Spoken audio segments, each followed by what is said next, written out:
பொதுவாகவே வந்து பொங்கல் தீபாவளி அப்படின்னாலே பெரிய ஒரு ட்ரெண்ட் செட் வந்து கிரியேட் பண்ணியிருக்காங்க இண்டஸ்ட்ரியை பொறுத்த வரைக்கும். பெரிய படங்கள், ஒரு பெரிய ஹைப் எக்ஸ்பெக்டேஷன்ஸ் அப்படின்னு. பட் இந்த டைம் பொறுத்த வரைக்கும் 2025ல எல்லாமே ஜென்சி ஹீரோக்களுடைய கிளாஷாக வந்து இருக்கே.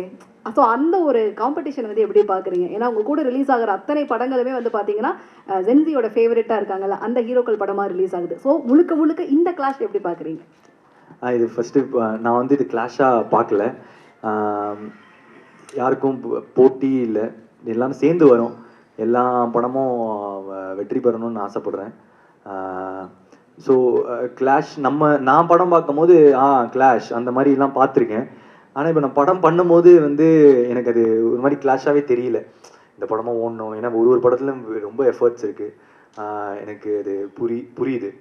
ஸோ அதனால் ஆனால் என்ன இப்போது எங்களுக்கு இப்போது தீபாவளிக்கு ஒரு ஸ்லாட்டு கிடைக்குது அப்படின்றது ரொம்ப ஒரு நல்ல விஷயமா இருக்குது. ஐ மீன் எப்படி சொல்கிறதுன்னா, ரொம்ப நாள் நம்ம படம்லாம் நிறைய படம் நம்ம தீபாவளிக்கு பார்த்துருப்போம். அதில் நம்ம படம் இப்போ தீபாவளிக்கு வருது அப்படின்ற போது ரொம்ப சந்தோஷமாக இருக்குது. ஓகே, டைரக்டர் பிரதீப் வந்து மிஸ் பண்ணுறீங்களா? By any chance any time அவர் சடனாக எட்டி பார்க்கறதுக்கான வாய்ப்பு இருக்கா? வாய்ப்புகள் இருக்குது. நல்ல கதைலாம் எழுதிட்டு இருக்கேன்.